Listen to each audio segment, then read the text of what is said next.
have your promotional or sales promotions. Right? Now may mga promotional offerings.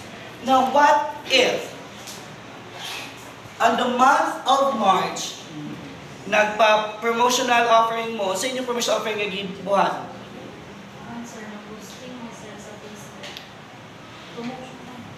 No, promotion, sales promotion sa inyong ibang buwan, mga promotional offerings sa inyong ibang buwan. Nagpa-buy one take one mo. Okay.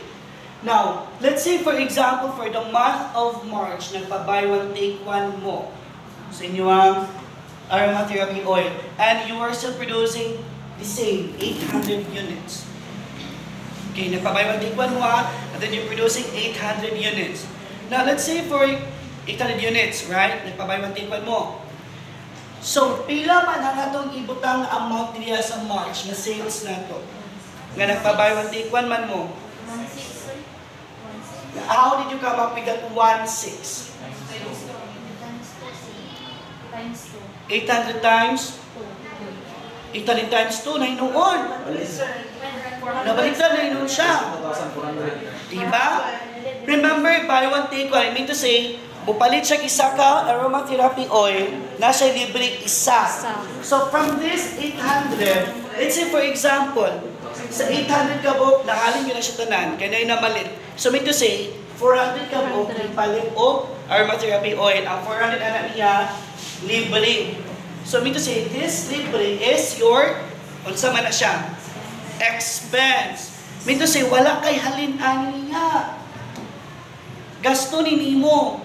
So, dili nimo ibutan ang 800, pila gani siya? 44,800 diri. Because what dili man ni siya halin. Yes, na-dispose nimo of 800 units, but only 400 of that unit ang nahalin. Because ang another 400 is gilibre nimo. Buy one, take one. So, mean to say, sa 400 pesos, 400 units, as 800, 400 na ang gibayaran na niya. So, 400 times 56, pila mas? So, there's only 22,400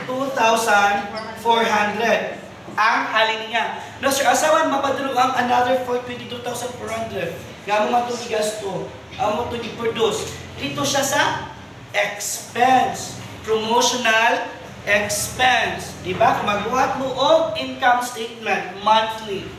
Sales, again, less COGS, wala yung net profit.